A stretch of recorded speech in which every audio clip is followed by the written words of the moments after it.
우리 모두가 복 있는 사람이 되길 원하는 하나님의 그 소원, 오늘도 믿음으로 순종함으로 복된 하나님의 소원을 이루는 귀한 삶을 사는 성도들이 되길 주의 이름으로 축복합니다.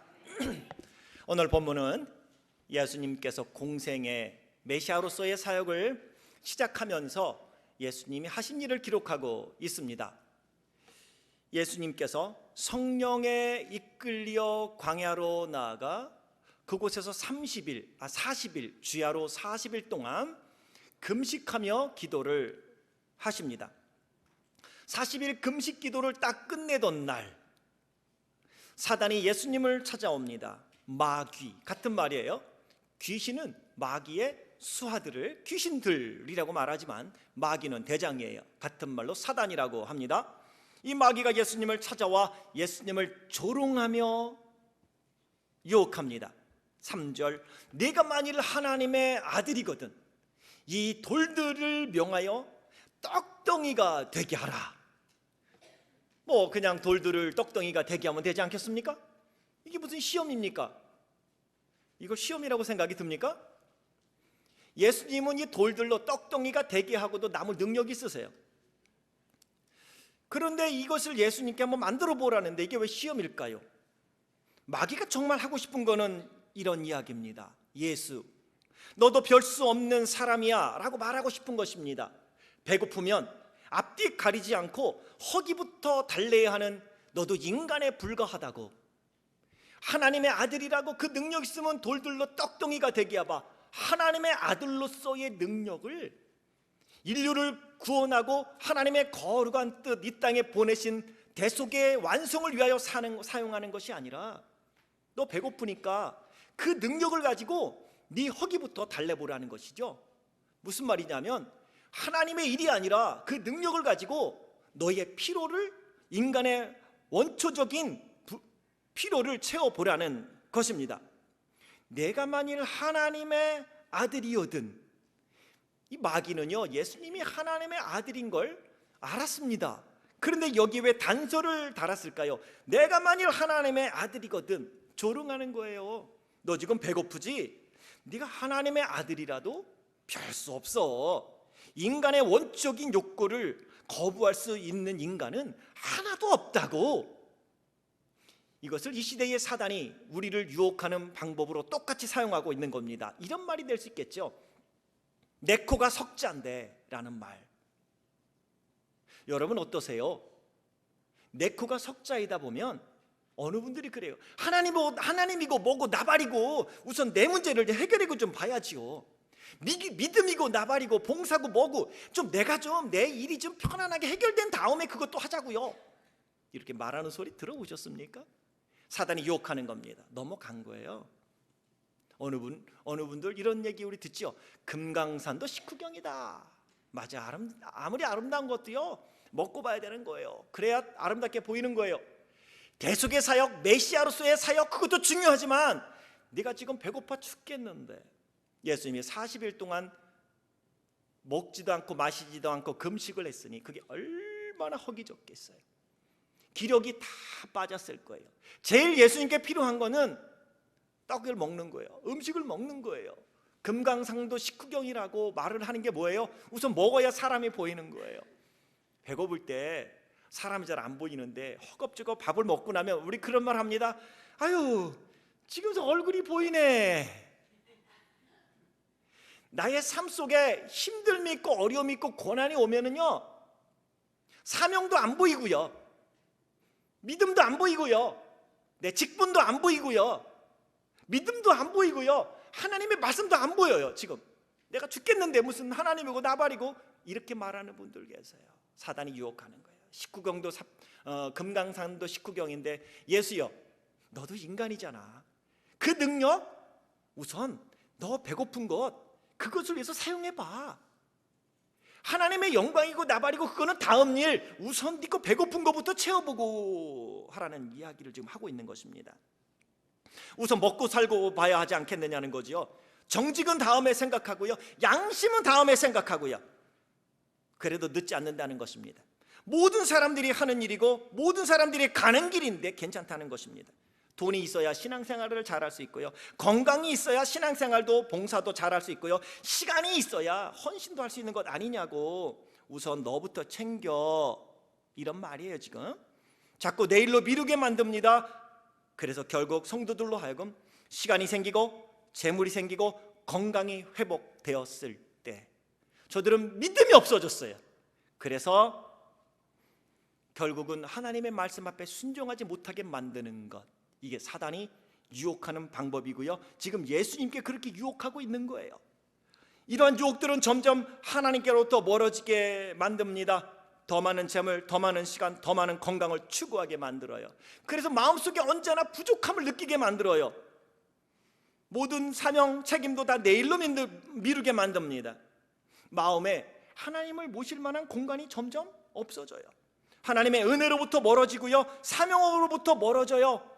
그리고 나면 사람은 꼭 환경 핑계를 대고요, 사람을 핑계를 대면서 나의 신앙의 게으름과 나의 신앙의 불신앙을 자꾸 합리화시켜 가게 만듭니다. 어쩔 수 없이 그런 거라고.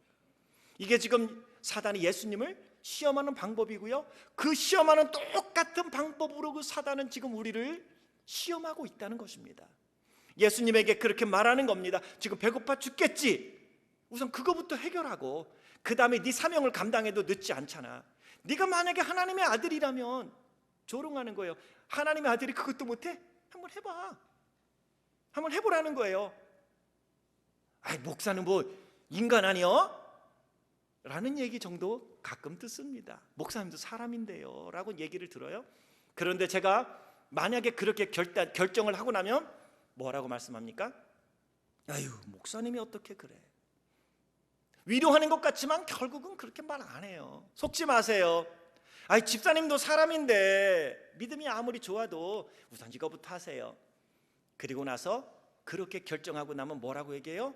어머, 나는 그 집사님이 믿음이 좋은 줄 알았어. 아니래. 사단은요, 지금도 끊임없이 우리의 필요를 위하여 먼저 생각하라고 예수님을 유혹했듯이 우리를 유혹하고 있다는 걸 지금 보여주고 있는 것입니다. 이러한 마귀의 도전과 시험을 이길 수 있는 방법은 없을까요? 오늘 예수님이 저희들에게 그 방법을 4절에서 알려주고 있습니다. 예수께서 대답하여 이르시되 기록되었으되 사람이 떡으로만 살 것이 아니요 하나님의 입으로 나오는 모든 말씀으로 살 것이라 하였느니라. 하나님의 말씀으로 이겼습니다. 이 말씀은요, 신명기 8장 3절에 있는 말씀을 인용하신 것입니다.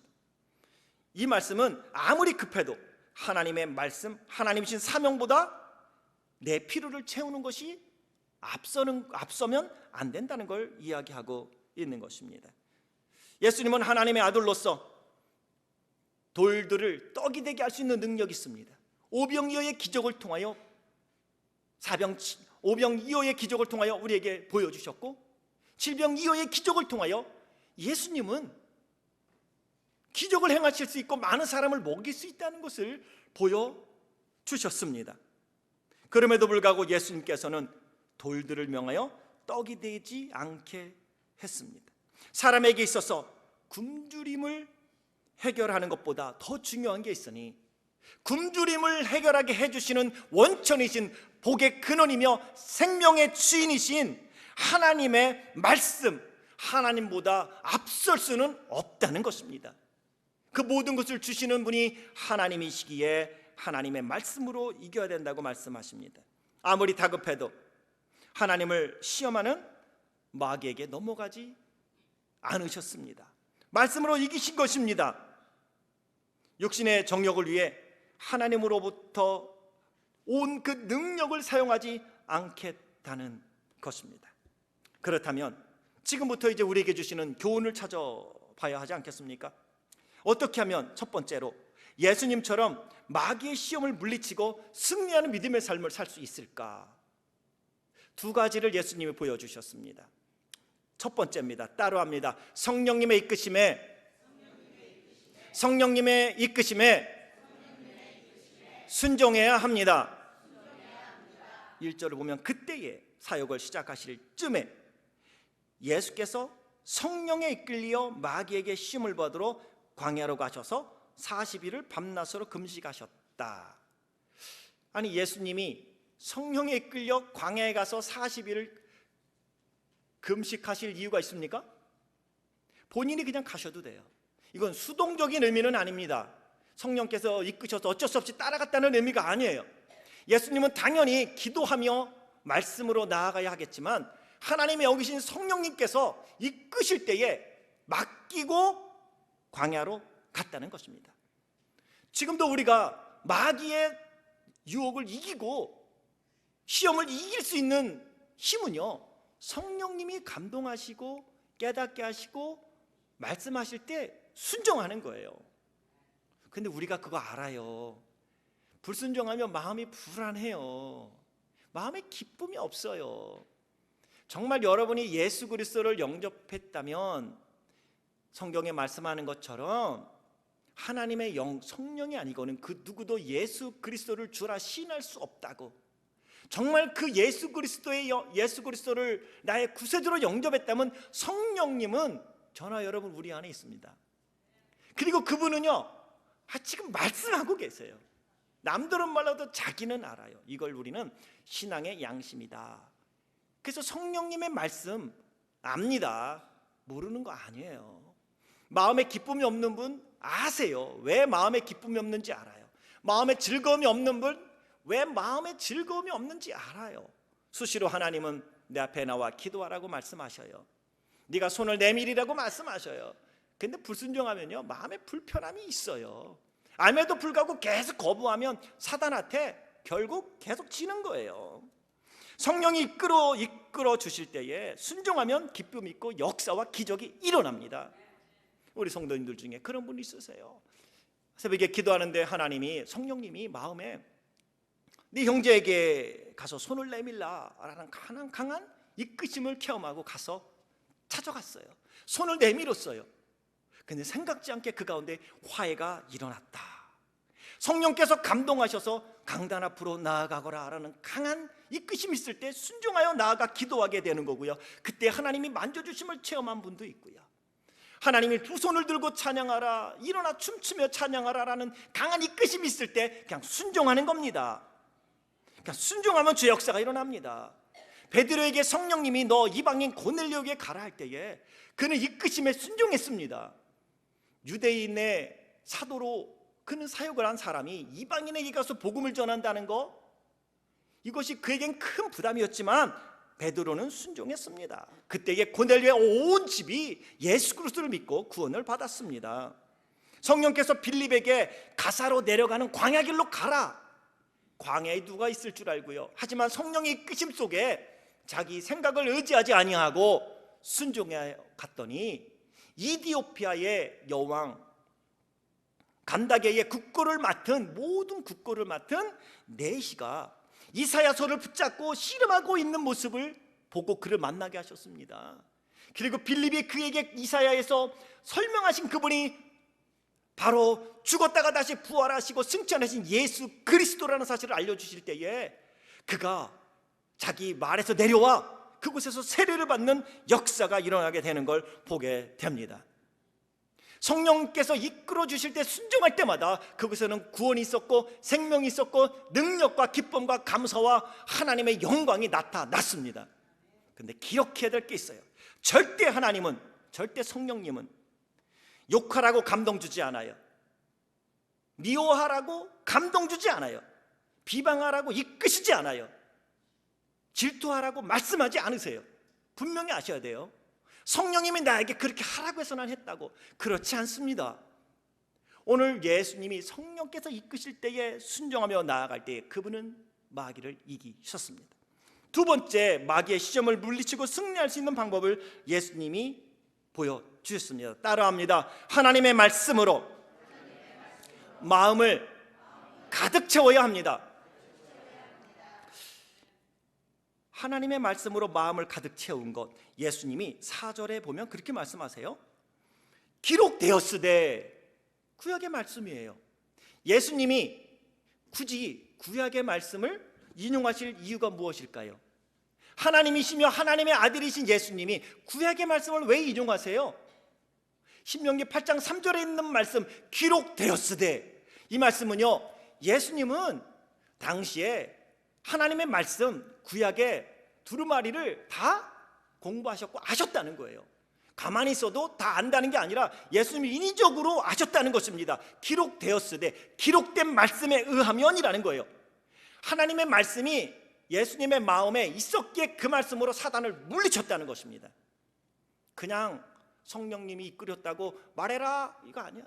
하나님의 아들이지만 신명기 8장 3절에 있는 말씀, 사람이 떡으로만 살 것이 아니요 하나님의 입으로 나오는 모든 말씀으로 살 것이니라 하였느니라. 그 하나님이 하신 말씀을, 예수님의 마음에 그 말씀을 가득 갖고 있었다는 것입니다. 이런 거죠. 일제 지하에 우리의 믿음의 선배였던 최권능 목사님이 계십니다. 모두가 아는 이야기이기도 하지요. 예수천당 불신 지역으로 유명한 최권능 목사님이 평양 시내를 걸어가는데 일본 순사가 말을 타고 옆에 지나가요. 그래서 그 옆에다 대고 그냥 소리를 바락 질렀어요. 예수천당 불신 지역. 그러니까 말이 깜짝 놀라서 펄쩍 뛰었어요. 순사도 생각지도 않았는데 말이 펄쩍 뛰니 말에서 뚝 떨어졌어요. 이놈의 새끼가. 그래서 최권능 목사님을 붙잡아다가 경찰서에 데리고 가서 두들겨 또 이제 매질을 합니다. 그런데 때릴 때마다 예수천당 불신 지역을 그냥 소리 지르는 거예요. 쎄거 때리면 때릴수록 더 크게 소리 질러요. 예수천당 불신 지역. 그래서 고문하던 경찰이 이야기하잖아요. 야, 너 조용히 좀 해. 잠자고 있지 못해. 그때 그분이 유명한 말씀을 하셨어요. 내 턱까지 예수님으로 가득 찼기 때문에 나 건들지 마. 건들면 예수가 흘러서 넘쳐. 이게 딱 때리니까 흔들려 넘쳐 다시 예수천당 지역불신을 외쳤다고 하지 않습니까? 마음으로 예수 그리스도가 가득 찬 사람은 흔들면 예수님이 나온다. 그분이 그렇게 이야기를 한 것입니다. 그래서 시편 1편 오늘 찬양한 내용이지요. 복 있는 사람은 여호와의 말씀을, 여호와의 율법을 즐거워하여 그 율법을 주야로 묵상하는 자도라. 복 있는 사람은요, 여호와의 말씀을 주야로 묵상하여 자기 마음에 그 말씀이 나의 말씀으로 계속 채워져 가는 거예요. 그러면 그게 복 있는 사람이 되는 거예요. 그냥 복이 오는 게 아니라 그렇게 갈 때에 복 있는 사람이 되어서 시냇가의 힘겨운 나무처럼 시절을 쫓아 과실을 맺게 되는 것입니다. 그러기에 하나님의 말씀을 자꾸 마음에 채워야 합니다. 하나님께서 여호수아에게 여호수아 1장 8절에 말씀합니다. 이 율법책을 내 입에서 떠나지 말게 하며 주야로 그것을 묵상하여 그 안에 기록된 대로 다 지켜 행하라. 그리하면 내 길이 평탄하게 될 것이며 내가 형통하리라. 세상을 이기면 이것이니 너희의 믿음인데 그 믿음은 말씀을 타고 우리 안에 들어와 나의 믿음이 되는 것입니다. 그러기에 내 안에 하나님의 말씀으로 가득 채워야 합니다. 하나님의 말씀을 들을 때에 나의 말씀으로 내 가운데 채워야 합니다. 내가 살아야 해요. 내 영혼이 살기 위해서는 그 말씀을 나의 말씀으로 받아야 합니다. 말씀을 읽으십시오. 말씀을 묵상하십시오. 그리고 그것이 내 안에 차고 넘칠 때에 하나님의 영 성령이 나를 지배하고 그 말씀이 나를 지배할 때에 우리는 말씀으로 승리하는 하나님의 사람이 될 수 있습니다. 마태복음 8장에 백부장에 관한 이야기가 나옵니다. 자기 하인이 병들어 죽게 되었을 때에 예수님께 나와 말하지요. 내 하인이 병들어 죽게 되었으니 고쳐주십시오. 그래, 내가 가서 고쳐주겠다. 그때 이 백부장이 유명한 고백을 합니다. 마태복음 8장 8절에 주여 내 집에 들어오심을 나는 감당하지 못하겠사오니 다만 말씀으로만 하옵소서. 그러면 내 하인이 낫겠나이다. 말씀으로만 하옵소서. 이 백부장의 마음에는요, 그 말씀이 가득 찬 거예요. 예수님이 말씀만 하셔도 낫겠다라는 그 믿음이 가득 찬 거예요. 그러니 그의 입으로 고백하게 된 것이지요. 하나님의 말씀이 우리 안에 가득 찰 때에 예수님처럼 그 말씀을 인용하여 하나님의 약속의 말씀은 생명의 말씀이요 그 말씀은 진실로 변화되지 않는 나의 능력이 되는 줄 믿습니다. 그때 마귀를 이기고 승리하는 성도가 되리라 믿습니다. 두 번째, 성령님의 이끄심에 순종하고 하나님의 말씀을 마음에 채우면 우리는 승리한다는 것을 예수님이 보여주셨는데 그렇다면 왜 우리는 그렇게 못할까요? 그 이유는 어디에 있을까요? 그건 간단합니다. 마음에 너무 많은 것으로 채워져 있어서 하나님의 말씀을 둘 자리가 없기 때문입니다. 요한복음 8장 37절에 예수님이 이렇게 말씀하세요. 나도 너희가 아브라함의 자손인 줄 아노라. 그러나 내 말이 너희 안에 있을 곳이 없으므로 나를 죽이려 하는도다. 유대인들은 율법을 알고 있었어요. 하지만 그 율법에서 말씀하는 메시아가 예수님이라는 걸 인정하지 않았어요. 너무나 유대인들의 마음에 예수님의 말씀을 둘 공간이 없었다라고 말씀합니다. 그거는 자기의 생각으로 가득 찼다는 것입니다. 예수님이 메시아가 아니라는 생각으로 가득 찼다는 것입니다. 그리고 선민이라는 우월감이 가득 찼기 때문입니다. 예수님의 말씀처럼 저들은 교만으로 가득 찼고요, 경건의 모양은 있었지만 경건의 능력이 없는 외식으로 가득 찼기 때문입니다. 그러기에 그 가운데 예수님의 말씀을 둘 수 있는 공간이 없었다는 것입니다. 어떻게 말씀이 없습니까? 율법이면 하나님의 말씀인데 머리에 지식으로는 알고 있지만 그것이 자기의 믿음이 되지 않았다는 것입니다. 우리가 말씀을 알면 말을 믿음 있는 것처럼 합니다. 하나님의 말씀도 한 번씩 인용하며 이야기를 합니다. 그런데 정말 그 말씀이 나의 삶 속에 이루어질 줄 믿느냐는 것입니다.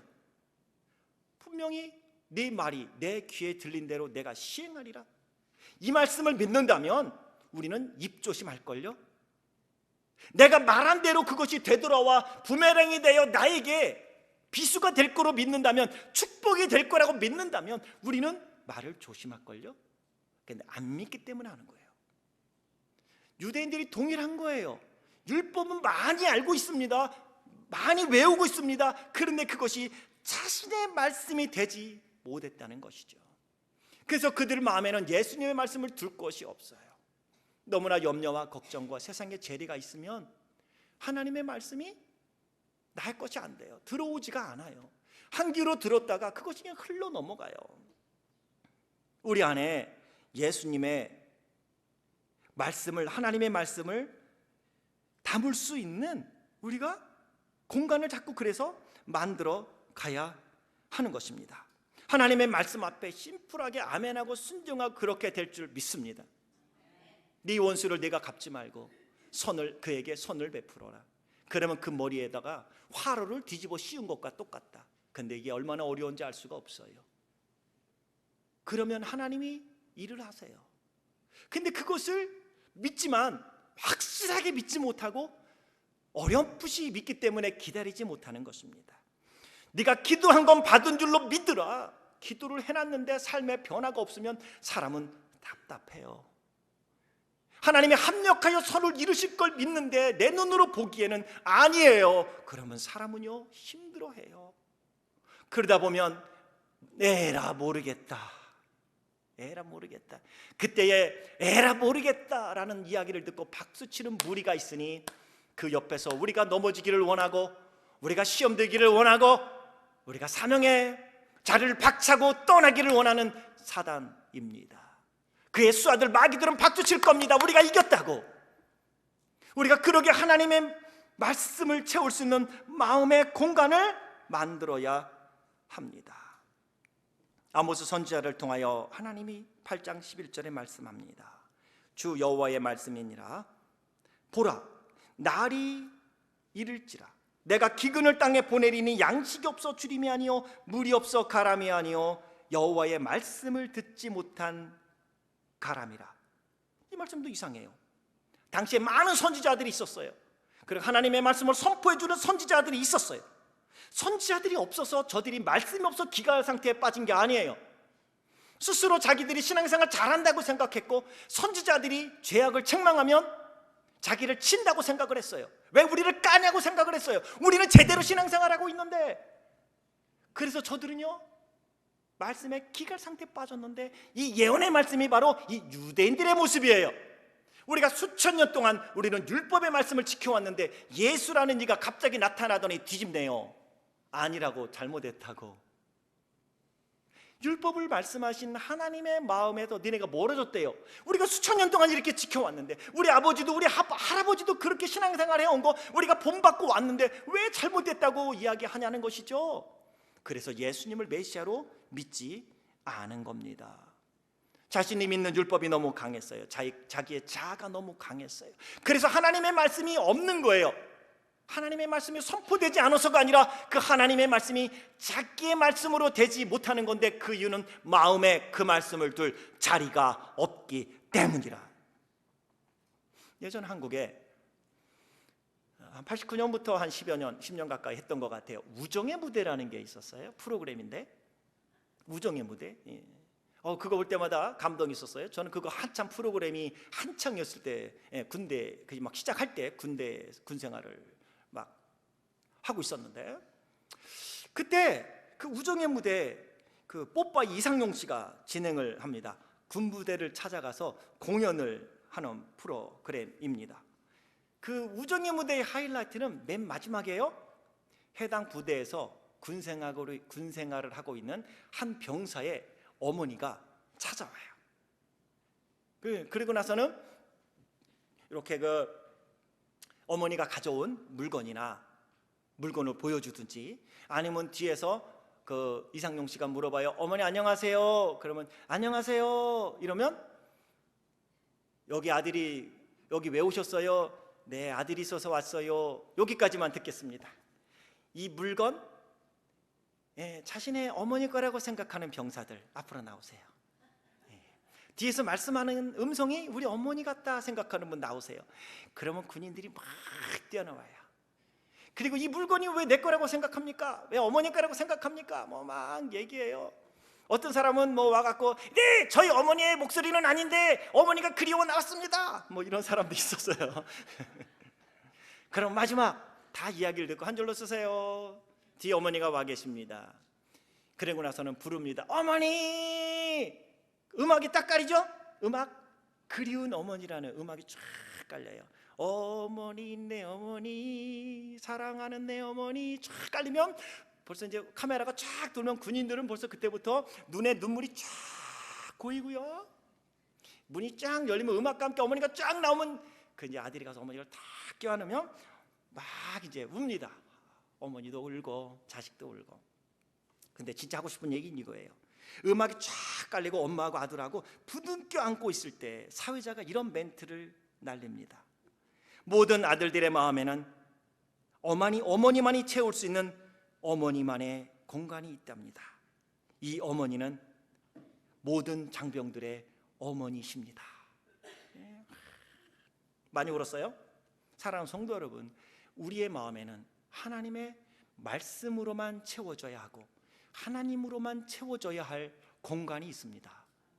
그 공간에 너무 많은 것들이 채워졌기 때문에 우리는 그 하나님을 경험하지 못하고, 수없이 많은 말씀을 듣고 수없이 많은 설교를 TV를 통해서, 인터넷을 통해서 듣지만 그것이 나의 것이 되지 아니하고, 딱딱한 돌짝밭에 아무리 소나기가 내려도 다 흘러내려 도랑으로 내려가는 것처럼 스며들지 못하고 넘어가는 거예요.